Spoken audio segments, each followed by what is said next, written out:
Tyson Fury has his work cut out for him this weekend. He rematches Oleksandr Usyk, the only man to defeat the Gypsy King, and it's going to be a tough night. So tonight we're going to be talking about how Tyson Fury can defeat Oleksandr Usyk. No small task.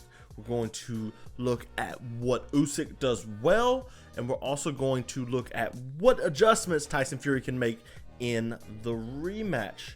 So, first things first, what is Oleksandr Usyk's approach? How did he approach fighting Tyson Fury? That's the main question, and that's the question we have to solve. So first things first is the basics. You look here, and Oleksandr Usyk is dipping to the outside of Tyson Fury's jab. Now that means he's looking for that left straight to the body, which he found all night. And we did see exactly that. He also liked to get Tyson Fury in the corner. And these two things went hand in hand. Now keep in mind, Oleksandr Usyk is a southpaw. And with Usyk being a southpaw, he constantly looks for the outside foot advantage. It's not necessary. Fighters like Manny Pacquiao love fighting on the inside foot advantage. But Usyk here was looking for the outside foot advantage. So that's the basis of dipping to the outside and stepping to the lead leg. So we look at our first frame here. Usyk is looking for this outside foot advantage, and what he wants to do is get that outside foot advantage with Tyson Fury and block off two of his lanes of escape. So we see here, he steps, notice his outside foot position, and he will jab in. Now, Tyson Fury can't go away from the power hand here, which is traditional. Instead, he's going to have to go into the power hand, clinch up, or if he tries to go away, he's going to trip up over that lead leg. He's simply just going to trip over it. So that's not going to work for him. This is exactly what Usyk wants. He throws a power shot. Fury thinks, oh, I can escape right here. And as he escapes, he looks for a big looping left hand. Now, again, that's his power hand. That's Oleksandr Usyk's power hand. Notice Tyson Fury is framing off here. We're going to talk about the long guard in a second. And he's trying to escape. And as Usyk throws another example of the long guard. He also needs to avoid big shots.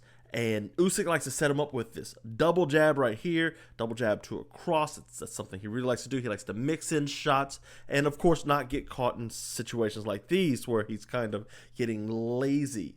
And that is the basis of what we saw from Oleksandr Usyk.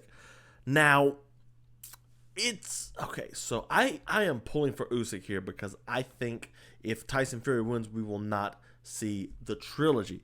That said, it's more fun to think about how Tyson Fury can dethrone the new king and become the Gypsy King again. So let's look at his game plan. Let's see how Tyson Fury approached the first fight, and let's build off of that first fight and his successes to see what he can bring to the table this weekend. So first things first, we talked about the long guard.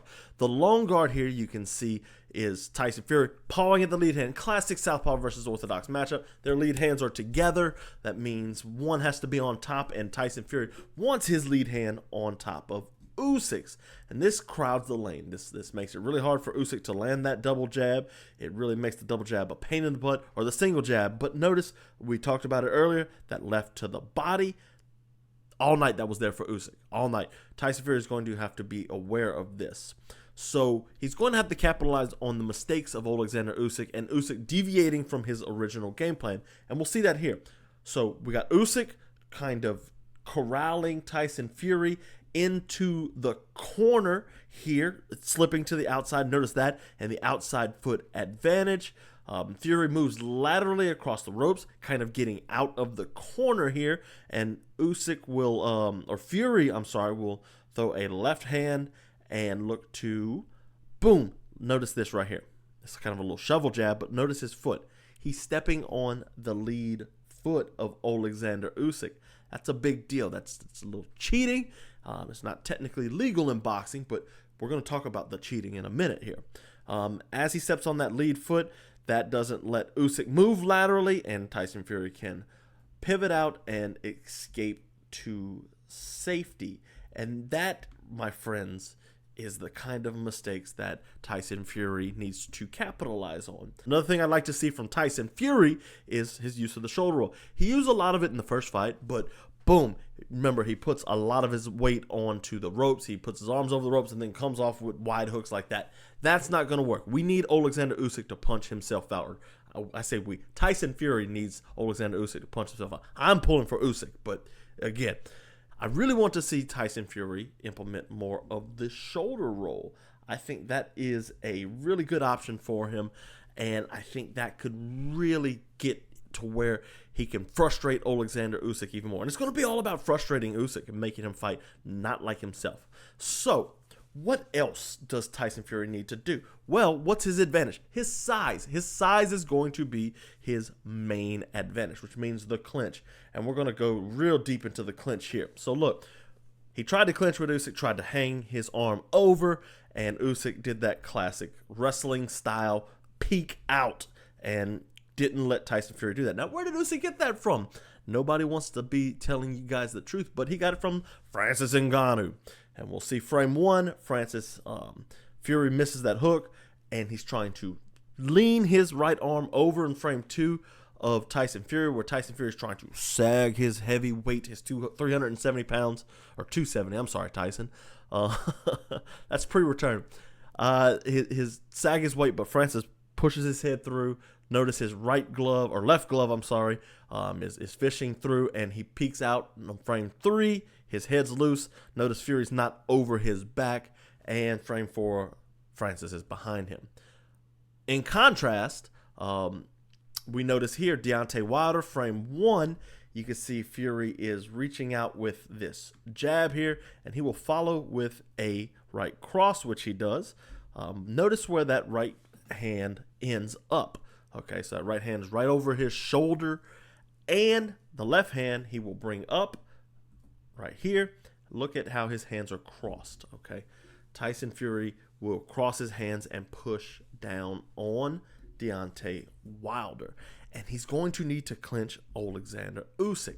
And the reason I say that, and we're going to talk about his clinch a little bit more in a second, but the reason I say he needs to clinch him is because of Usyk's mobility. Usyk won the first fight based off of his mobility first and foremost, and his skills in boxing. So if Tyson Fury can grab a hold of him, you literally take the mobility away. And if you can take the mobility away, you can start to hit in the clinch, dirty boxing, and a lot more. He needs to take away the mobility. That's it, guys. If he can do that, man, we might have us a really close Tyson Fury win on our hands. Uppercuts, lead hooks, whatever you want to call them. He needs more of them. Against a southpaw, the liver is on the right side, and, that's what you want to hit. Ryan Garcia is great at this. He hits the lead right side of the body and shuts people's liver down. Body shot knockouts. So I really think Tyson Fury should invest more into the body work, not just what he did, but even more, because I have a feeling Usyk's body is a bit soft. Think about Daniel Dubois. Think about this fight. Think about even Derek Chisora really did kind of bully him around and go to the body a lot. He did this in the first fight. Again, look at this uppercut. Boom. Look at this uppercut to the body. Boom. Usyk didn't like that one bit. He also needs to go on the offensive, okay? So if he can go on the offensive instead of fighting off the back foot, he can really get Usyk going backwards and having to fight a game plan that is not familiar with him. So frame one, here's Tyson Fury. He goes and he will step forward, and boom, he leads with the cross instead of the jab. Notice here, the right cross comes first. Notice where his foot is. His lead foot is on the toes of Oleksandr Usyk, what we talked about earlier, right? Now that lead hand, prime and ready to go for, guess what? You guessed it, an uppercut. Bang, bang, bang, bang, bang, bang. I love it. It's beautiful. I think the uppercut is going to be a big part of Tyson Fury's game plan.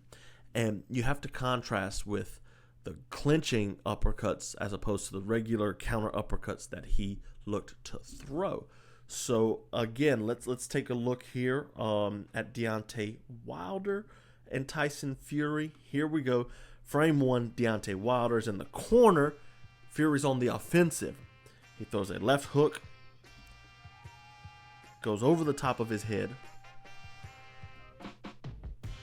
He keeps that left arm, that lead left hook, over Wilder's head. Notice here he can push down, or he can fire a little uppercut right in the middle and hurt Deontay Wilder. I believe this did knock Deontay Wilder down, but look, boom, an uppercut coming right there. Watch how little Wilder moves here. Tries to go out to his right, boom. Very little footwork. As opposed to Oleksandr Usyk, watch him as Fury doesn't grab a hold of him. Look how Usyk moves laterally. You see, this motion right here, this is exactly what Tyson Fury needs to not do. He needs to grab a hold of Usyk. He needs to cheat. He needs to frustrate him. Hit him in the back of the head. Push him he needs to just make this a dirty, grimy fight. Hit him low. We saw Usyk slamming his fist on his belt, just mad at Tyson Fury for hitting him low and this like that. If they're not going to take a point, why not frustrate him? Why not clinch with him and lean on him against the ropes? Sure, you might not be able to catch him, but if you can lean on him against the ropes, that's just as tiring. I mean, this fight, again, I'm pulling for Usyk. I think Usyk can win this. I think he will win this. But I also think Tyson Fury has some adjustments he can make. That said, Usyk can make his own adjustments, and that's not something to sleep on because Usyk, we know, he's smart. He's brilliant. This is going to be a fun fight, guys. And a finish either way, maybe. A decision either way, maybe. A draw, maybe. But this is going to be a fun fight. Now, we talked about Francis Ngannou, and we talked about how he approached the clinch work against Tyson Fury. I think Usyk took from this, okay? And then in this film study, we talk about Francis Ngannou's clinch work. Something you need to know about because we might be seeing it this weekend against the Gypsy King, Tyson Fury himself.